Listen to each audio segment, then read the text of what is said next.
And just look at talk like straight to me here. Okay.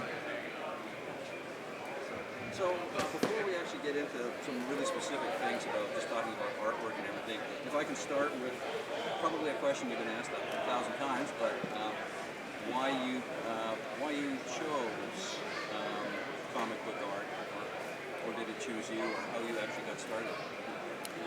Well, I always wanted to be an illustrator. I really set out to do that. On the other hand, comics were the only, without television, comics were the only thing around that you could see. That every day there was more to see in the new newspaper. So comics were always right in the background, close by. And I started when I looked for advertising work. Like mostly, they said, well, you have to get a job in an ad agency and work your way up and so on. So I did that, but I got married and I was expecting a child, and it didn't pay enough to sharpen art directors' pencils, So I started looking for another job during lunch hours, and walked into Stan Lee's one day, and he says, I was making $35 a week, and he says, I'll give you 75. So I just doubled my salary. So that's how I got into comics. And the reason Stan Lee is the inventor of Spider-Man and the Silver Surfer, and he was head of Marvel Comics for over 40 years. I think it was his father that owned it and put him in when he was 18 or so. He was there for 40 years, and I worked for him on and off up until 2 years ago, and all the way through my career. And I didn't really. I tried a few times. I did some illustrations and stuff, but when you've got ready work right there at hand, and you need to pay the bills, it's hard to do stuff on speculation and to look for other work when you're trying to keep up, So after a while, I was making 35. You are now a comic book artist instead of an illustrator. So it wasn't. It was something that gradually you were. I think probably my approach to comics was always much more as an illustrator than a cartoonist, quote unquote. I was on the opposite end of funny animals and Mickey Mouse or something. But, and then probably that helped in the success of my work, being more able to be an illustrator. And was that at the time when you started? Was that more common, the cartoony approach in comics?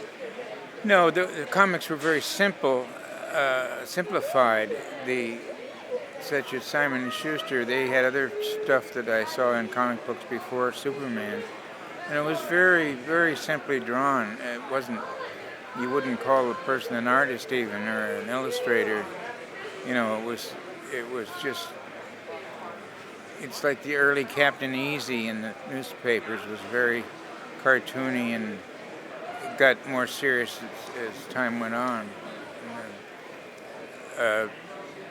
Terry and the Pirates, when it started, was very cartoonish. And then he got together with Noel Sickles, and they started more of an illustrative approach, shadows, instead of just simple line work, started putting all blacks and changing the style. And then Flash Gordon started, which is again basically an illustrator doing comics.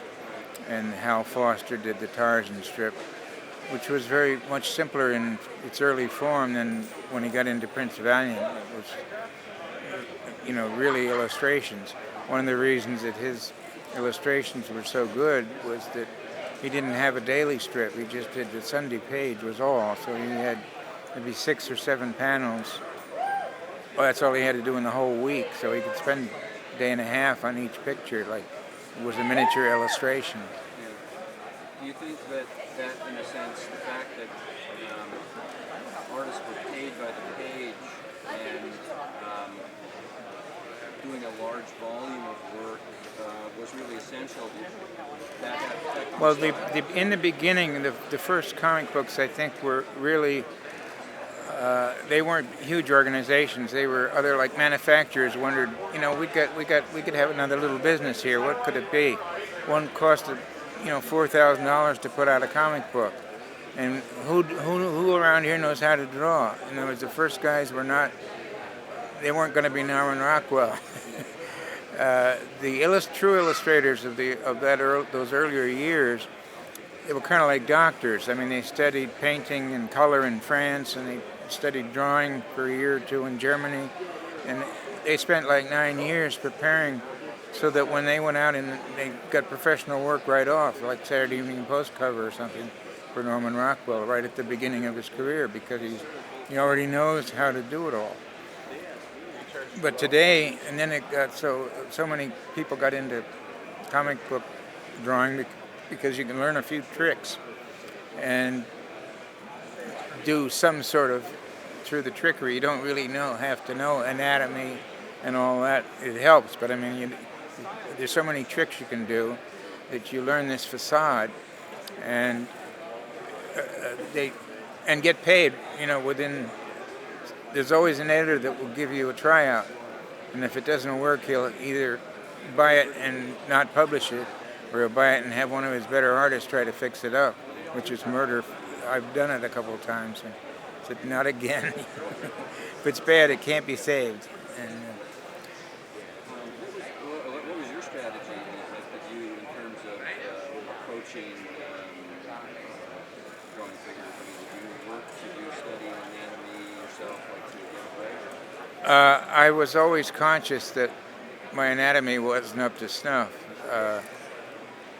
but I kept trying, and I was kind of learning as I went, because I had to keep, another thing was that the first comics were so cheap in the page rate that you had to turn out 40 or 50 pages, and that kept the art very simple, and nobody worked on it to try to make it better, because they had to get it out, and that was in the early days of comics. That was just to stay even. That wasn't to become rich.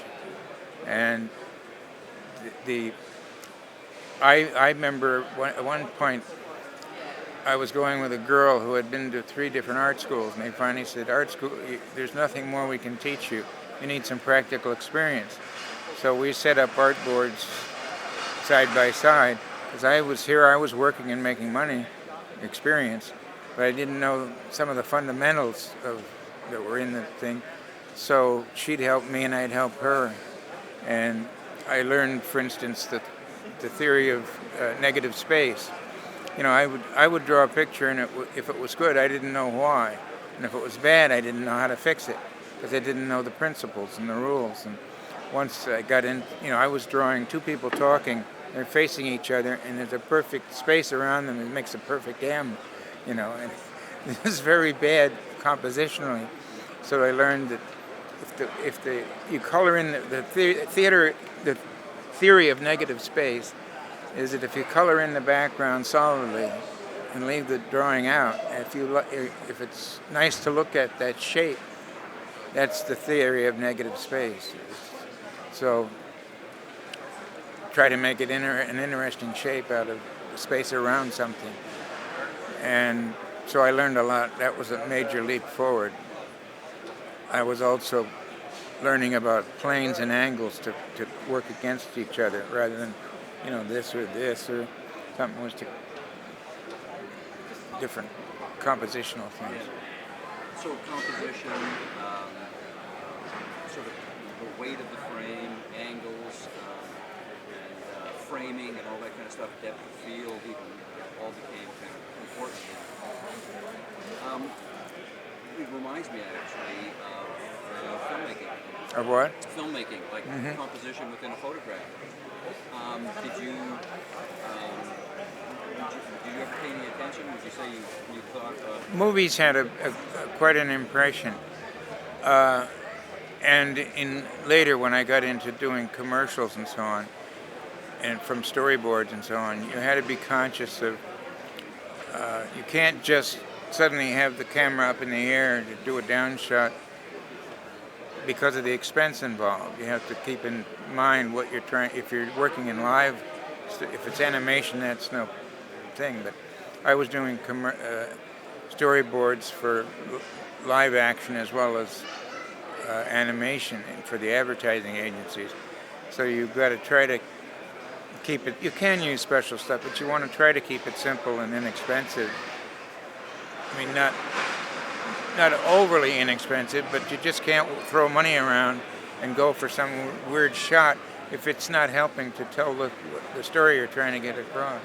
And you learn to work with things like a stopwatch to see if you get a 30-second commercial, a minute commercial, 2-minute commercial. You got to make sure you can get the cigarette pack out and open it and put it in your mouth and light it up and say, "Oh, that's wonderful." Will that fit in the time? So you have to go through this and time it. And it's like a little challenge to work all that stuff out. Did you ever study movies to get inspiration for composition? I didn't study. I picked a lot of it up by watching, because I think movies are the greatest thing that there is. I'm always dumbfounded at people that read books rather than see a movie. And I said, the book, they pay to make a movie, they pay a guy to time it so that it's exactly the number of half seconds that they want here and there to accent something. What is going on? Well, tell them that they're screwing us up.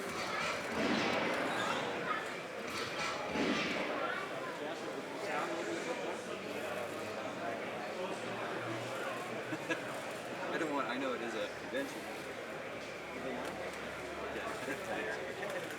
The reason I asked is because when I was looking, I'm probably most familiar with the war books that we did for DC, our writing courses, Sergeant Hawk.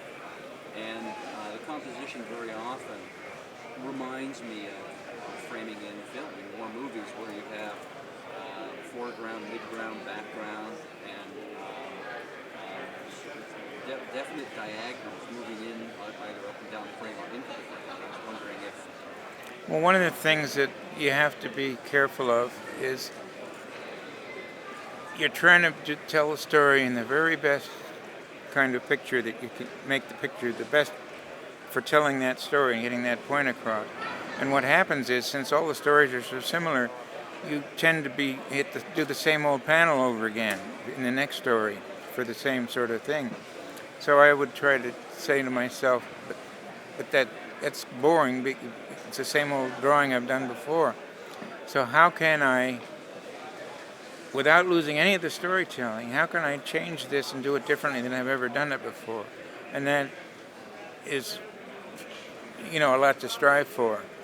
To try without losing the story line, but change it and make it more interesting or different. And difference is more interesting than the same way. So you become very conscious of, I know when I went to the World's Fair and I was taking pictures of the things, and I realized that you don't just take a picture of an object like a building or a person. You frame it against another, maybe the building you're in, and shoot it, and then you puts the whole thing in dimension and size. And so you start working these compositions. And I was on the mini railroad, and I had to set up the pictures in my, that one will be good when we get around the track over to there. And now I get this one, and the thing is moving all the time, so that was kind of fun to try to, get different pictures while you have the chance. And, again, try to shoot from an interesting angle. I read in an interview that you did, you had mentioned that you looked at the borders that you're working with as a window. You referred to them as a window. Right, and that's when I'm asked about whether I like the larger page or the smaller. And I said, well, the page or the box that the panel that you're working in, if it's this big, and it's kind of, you've got things in there to see, and you're kind of looking at an angle over at this one, and you're looking at an angle over that one. And it's kind of like, but if it's this big, I can see so much further. So it gives you more into it. And it just, for me, that, I don't know if I'm explaining it right, but that's the way it worked for me. So I like the big, and you could also be looser. You didn't have to be so tight, which kind of stiffens you up. So the size of the bores you're working with would affect the composition, the design that you chose. It would tend to, yeah. You'd have to try to be conscious not to let that happen. But it was just a lot. I preferred to work the larger size. Just getting back to talk a little bit about the comparison with movies, I was wondering if, as a technique, if you ever worked off photographs. Yes, the one, and especially if you're going to be an illustrator, they'd always shoot photographs from models and so on to work from. But one of the things you have to know is that's what makes you an artist, is the ability to know what to change, what doesn't. A lot of photographs of something don't look right, so you have to take the way it looks and change it, even though you may be violating something. It's like foreshortening. You take a picture of a guy standing with a horse, and the horse's head and him, and then this little horse body back there. So you have to compensate and change the drawing until it looks correct and that's what makes you a good or bad artist. If all you can do is trace off the photograph, you're not really doing anything. You have to interpret. You have to interpret what you're seeing or what you're photographing, either way, drawing from life or another thing. I guess you train yourself on spatial relationships. In other words, I used to sit around for fun and I'd say that piece of molding is 2 1/4 inches wide, and then we get up and measure, and so on. And I got very accurate at that, because everything is a relation to something else. How wide is this compared to the width of the sheet of the paper, and that if you can successfully draw that in the right dimensions, that's what it's about. I used to do puzzles upside down, no picture. I'd have a hole that was this shape, and of course all puzzle pieces are pretty similar, but I'd look around it, and it didn't matter if it was upside down. I looked for that shape. There it is. Boom. And it's like part of the training to be an artist. And of course, the more you're trained before you're grown, the better, because kids, anything other than working in life, before they get to have to work, their mind can be totally absorbed in what they're doing. Where when you grow up and you got the bills to pay on your mind, you've got other things that slow down your ability to focus all your attention on what you're doing. The things I did when I was 17 just for fun were tremendously learning lessons, because I was totally fixated on what I was doing and was doing it for the love of it. I remember I did a series of caricatures, Western caricatures, paintings, and the first one was so amateur, and by the time I got to the 12th one, it was like my painting had this whole painting technique. My mother said, "Come to bed, it's midnight." I hated to have to stop to eat, because I was too, you start holding all this stuff in your head, and if you have to go over there, you come back and say, "What the heck was I? Where was I?" You've lost some of it. So you started very young then, into art.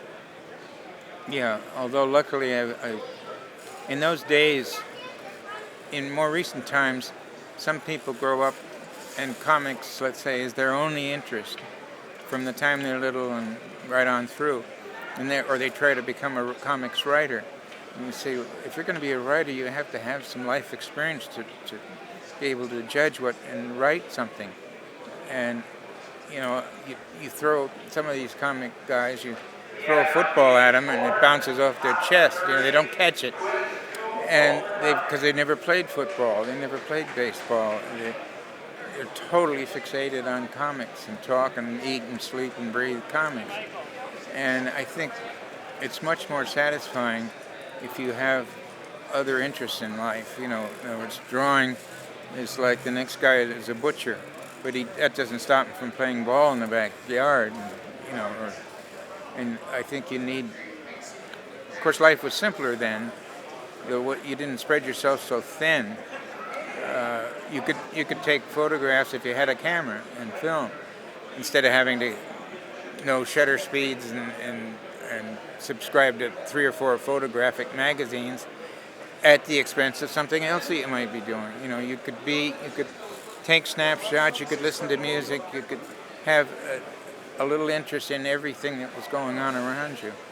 Where today it's like you'd think everybody'd get more alike, but no, they get more polarized. This one's going to comics, this one's going to that. And, it's like there isn't time to do it all. I want to talk a little bit more about the sort of comic book storytelling. You mentioned from telling a story with pictures. As a kind of a segue into that subject, did you write your own stories, or did you establish the narrative and then give it to the writer? What was the process? Well, the ideal way, when I was working on the Lone Ranger syndicated newspaper strip, I would come up with great ideas, I thought, for stories, but as a writer, I didn't have the grammar or the spelling. I needed, I was too simple. It was like see Dick chase Jane, see Jane kick the dog.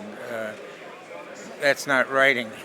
I need somebody to turn the idea into reasonable, something that is well written. You have to be a writer for that. And so I realized I couldn't write my own material. I did a couple times, but then it was, after all, comics. It wasn't very deep. And my story about Easy's first tiger was the first time that represented the first time Americans came in contact with this new tank. And the new tank was so heavily armored, they weren't used to that. And they tried to shoot it with a 30 millimeter machine guns on an airplane. It wouldn't phase it because it had thicker armor than they'd ever come across before. It also had the ability to go underwater, the Tiger. They had a special tube around the turret to be inflated to make the thing watertight. They had a snorkel to get air because they had to have air to keep the engine going. They had to have air for the crew. And then they had a one-way valve for exhaust from the tank and so on. So I thought all this, and of course they had a new bigger gun was the main thing. The 88 millimeter they could be further back before our guns could take effect from our tanks and blow our tanks to pieces. We couldn't get close enough. And this must have been a shock the first day that they went out there and got. So that was basically where I started the story, and I used all of these things about the tank for the whole story. So there wasn't much writing involved. Did you collaborate with specific writers, or were there certain writers? When I was hired to do the Lone Ranger's newspaper strip, I realized, they said, "Do you want us to get the writer?" And I said, "No, I'll get the writer," because I wanted to control the storyline. So I hired a writer, and I would pay him out of what I got, but that wasn't the main reason. It was so that I could control. We'd sit down and powwow out what the storyline was going to be, and then he would write it. I can plot the story in storytelling. You can plot out how many pictures it will really take to tell this. But I'm talking when you get into the grammar part, then that's where I need the help, because a real writer will make what I tell him into something worthwhile. But I have no trouble putting how many pictures I need together to tell the story. So, in that sense, you see comics essentially as storytelling in pictures, and the words supplement the pictures? We keep going through phases. There was, once they started this business of incomplete scripts. See, I always worked from a complete script. It was like a radio script. It told what was happening, what the people were doing, and gave what they were saying in the dialogue balloons. And you had your captions if there was any explanation needed outside of the captions, which was cool, and I learned to work with that. Then they started this business of they just give the artist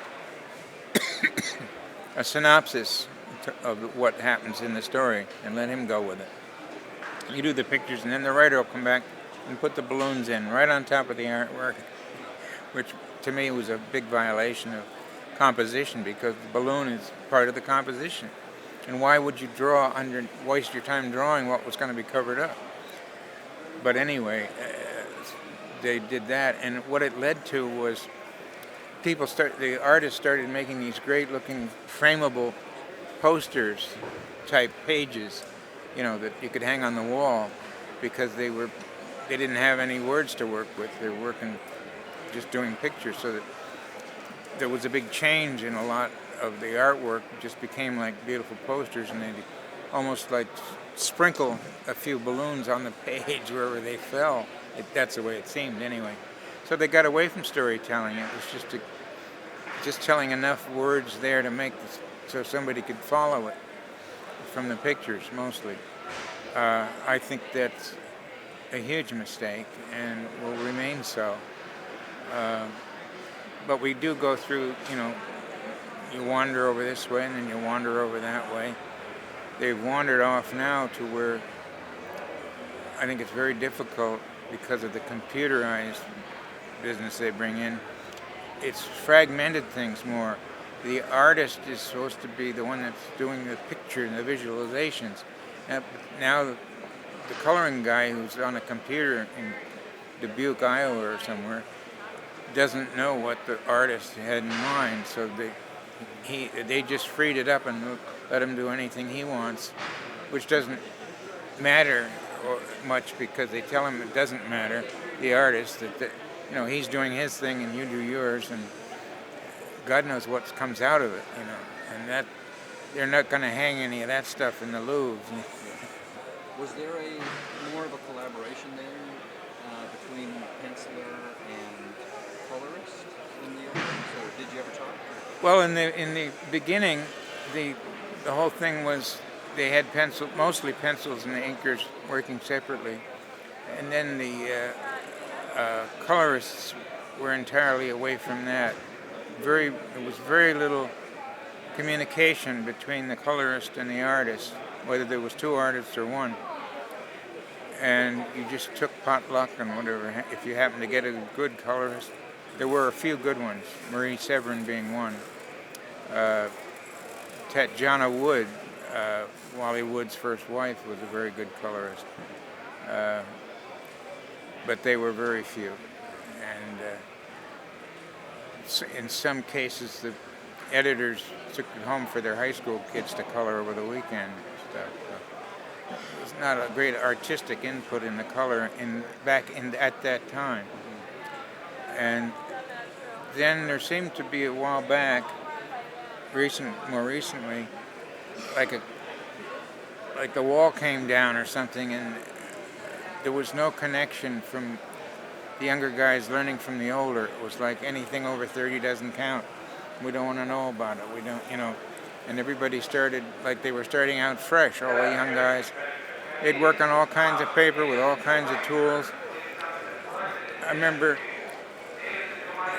they had one guy who was penciling with a number 2 house pencil that was so full of lead that when you're going over it to try to draw, or try to ink, it's all coming off on your hand, and if you don't keep wiping your hand or use a piece of paper, after a while, the bottom of the page, you won't be able to see what was drawn there. And I thought, don't they know? Is anyone teaching, anybody care that use a harder pencil? I mean, that they didn't even understand the tools. The scripts started coming through like as different as computers are. You get a different script setup from one to be like, I said, didn't they teach how to make a simple outline in high school to you? Like everybody had their own way of making up a script, and it's like nobody pays any attention to. There is no proper way. I remember when some of the younger guys hired me to do some jobs more recently, I would say this, and he'd say, that's not the way we do it. This is the way we do it. As if I had never been in comics before, This was what the new guys were doing. And I said, but I don't have to send it back to you for lettering. I can just draw around it, and you can have the lettering will fit in. And they said, but that's not the way we do it. So gradually, bit by bit, I had to prove it, and then I'd put the lines in for the lettering so that they'd believe me when I said it'll fit. I said, if a professional lettering man can't put it in there, he's not professional. Get somebody that, because I know, I've been around long enough to know there shouldn't be more than 4 letters out of a whole story that wouldn't fit on those balloons. But I'm going to send you, since I won't remember the lighting and the inking, if I have to send in the job to you and work on another one, when I go back to that, I don't know what I was going to do on the lighting. I have to go right through to, well, I'll pencil it, I'll show you if you want. I'll send you Xeroxes to, if you want something changed, and I'll go ahead and ink it, and I'll ink the balloons, and I'll ink the boxes, and I'll ink the pictures. When you get it, all you have to do is have it lettered. It's ready to go. I'll never see it again. There'll only be one mailing. And once they got to trust you, then we're back to where I wanted to start in the first place, which is where I left off in the old days. What about inking? Did you often ink your own stuff, or Most often I did, because it was if you're going to ink something, there's no point in penciling shadows in when you're going to ink them in. I see some of these guys, they take it home and have their kids do the blacks, or they put X's, and it's very hard from X's to see what the thing looks like. And if you're going to put all that in, why not just take a brush and go doot, doot, doot, and it's in. And you're going to sit there with a pencil and go like this all day long. It's such a waste. I'm always amazed at the waste. I would think that somebody who does everything right would come in and walk away with all the business because they could do it so much cheaper by not eliminating all that waste. did you, if there were times where you knew you weren't going to be your own inker, would you approach the penciling differently? I don't recall. I can't think at the moment of any time that I ever penciled for somebody else to ink. The few crossovers were where I inked someone else's pencils. And when it was try to save a bad job, forget it. I didn't want to do that again because I think it made me look bad. Because I can't erase the panel and start all over. I might give me the job in the first place then if I'm going to redraw it all. Because a bad choice of pictures, I can't help. All I can do is make an arm the right length or whatever. For you then, inking is a pretty important part of your... Absolutely. Any head that was smaller than 3/4 of an inch, I wouldn't put the features in until I was inking because it wasn't necessary. I guess I was lazy. I would do a single line when I'm drawing. Instead of, a lot of people do like 12 ovals for the head, but I said, why do 12? Only one of those is right, so why do the other 11? It's like, I don't draw that way. Is that where, was that where you were thinking of, or I guess I should go back and ask first, how important light source and shadow were in the design of your frame? Well, you can bend, once you know the rules, you can break the rules. For instance, you may have 2 people in a picture, and one of them, let's say this one's facing sideways and this one's facing him, and you want to light maybe this guy from the front and you want to light this guy from a little differently, just so that they're both make the picture work. But you can't just make a strict rule and have somebody cover up something because it occurs actually in the shadow. It's again like correcting photographs. You change it to fit, but you have to know so it doesn't look all wrong. You have to know the rules and how you can change it without screwing it all over. Lighting was always important to me because it was a way to show form, and after all, we're working on a flat surface. We're trying to make people believe they're looking at 3-dimensional stuff. That's why pure line stuff is very hard to do that with. And essentially what we do now with our comics, the latest that I've seen, it's all line work, and then the colorist comes in and he may throw a light on somebody from the side, but it's very arbitrarily done. It's not, many times they'll lose things that are important. For instance, if I'm doing a picture of, as you see me now, and my hand is out here. If this is the same color as my shirt, you may lose my hand or not see you want the depth between there to be apparent. So you put a very light light across the top of the hand. The light's coming down anyway, but you'll maybe make the shirt darker so that it sticks out. And that's all part of learning to be an artist. Somebody said that you have a marvelous God-given talent, and I said, "Oh, I'm sorry. I thought I was self-taught."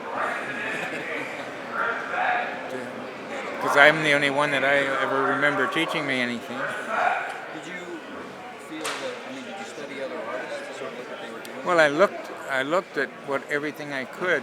When I was like 16, 17, in town there were several illustrators, and I wandered in, and I showed them my stuff, and so they'd let me stand at their elbow and watch, and I picked up a lot of tricks. And one was named Schmidt. He did a lot of clothing ads and automobile ads and so on. And another was Saltez, and he did a lot of He did a whole series of TWA when they had the Constellation plane, four-engine transports and so on. He did the whole series worldwide. He'd have the Eiffel Tower in the back and the plane, or he'd have the Taj Mahal in the background or something. You learn a lot by watching how people do it. You're not in awe of it and frightened off by it. You see how it's done. So, I did have that advantage. My father tried to hire someone to give me some teaching when I was like 12, and this guy, the teacher, was 20, and I was more interested in being an only child in tackling him and wrestling with him than I was. So it was very frustrating for him to try to teach me. We'd go out and draw in the woods or something, and there was a cow in the picture, but just the rear of it, and I'd have just the rear of the cow. He said, "You can't draw half a cow in a picture. Either leave it out or put it all in, So, life is a progression. Did you have a genre that you preferred to work in? Was there a particular genre that you preferred to work in, like either Western or war or action?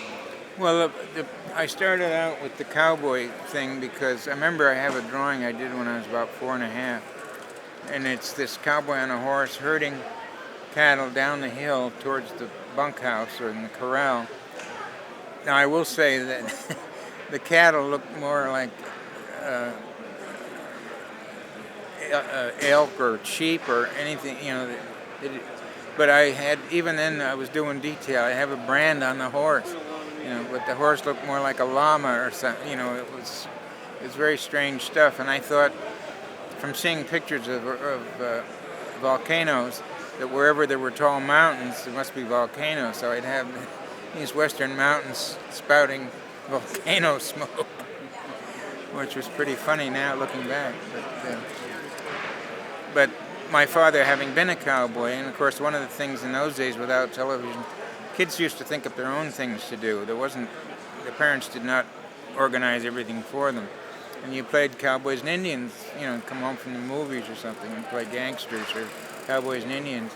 So cowboys and Indians was a big thing, and so my father having been a cowboy, that's how I got into that.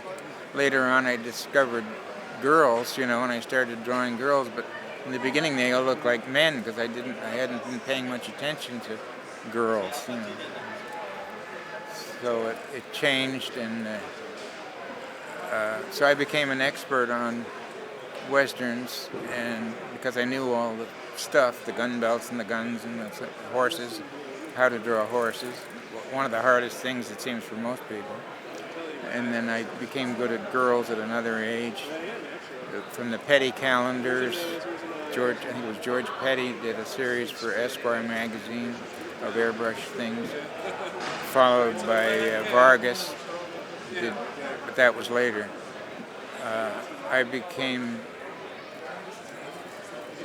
of course, comics was always action, and action stuff is typically either gangsters and police or gunfights and westerns or war. You know, all of those things are action. So I got into those each heavily. I wasn't interested in superheroes because I'm too literal. I can't believe somebody can jump over a building and land on the pavement without cracking it or ruining their costume or something. You know, it doesn't fit. It's not real. And somebody wanted me to do a story about zombies. Today I would do it, but at that time I said, I won't do zombies because there is no such thing and I can't believe it. I said, give me a good axe murderer. You know, I can believe that, and I'll give you something. I'll scare the pants off. Did you ever get to do a good axe murderer? Yes, plenty of those. Yeah, and they wrote a story about my turning that job down. I also did at that time. My children were like 3 years old, and I didn't want to do any kind of work I wouldn't want left on the coffee table. You know, that they couldn't see. Is working with working with editors. How did you feel about working with editors? How did you feel about working with deadlines? And were there better editors than others? Well, some people were very involved with their editors, and they'd sit down and have story conferences as to how to handle something. I never was into that. That was never my experience. It was, here's the script, you know, go do it. And if there's changes, you know. So, and of course there were guys that would always think they needed to find changes because it would prove to the boss that they were doing something. I, on the other hand, felt that if I'm making a lot of changes when I start working for you, that's getting to understand you.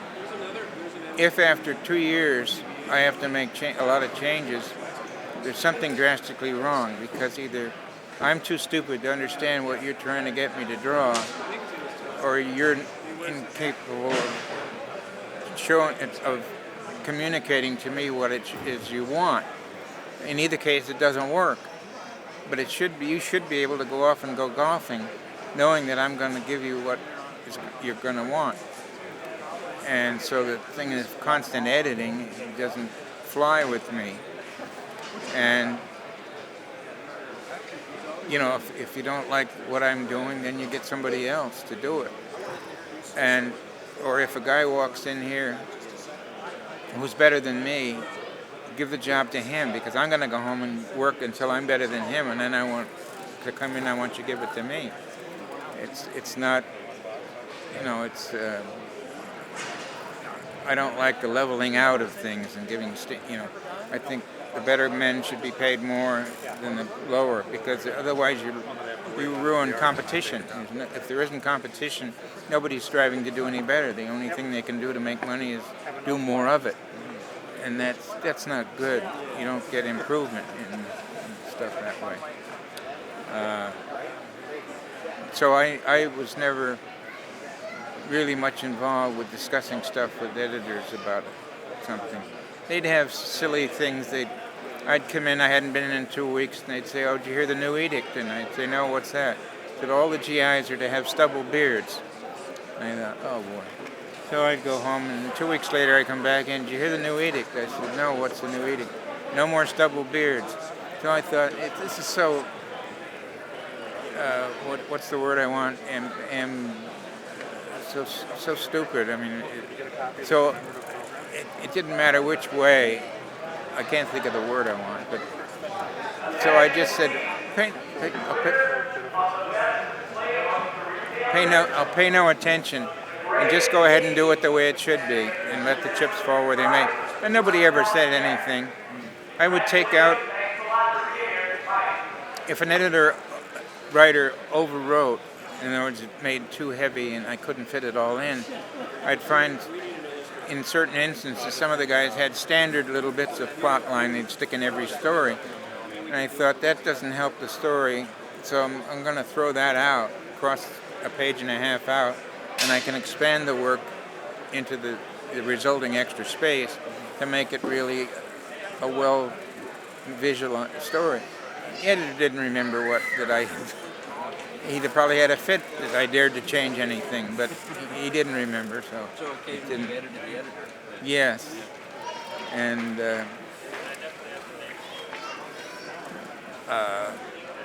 I'm trying to relate to the question again as to.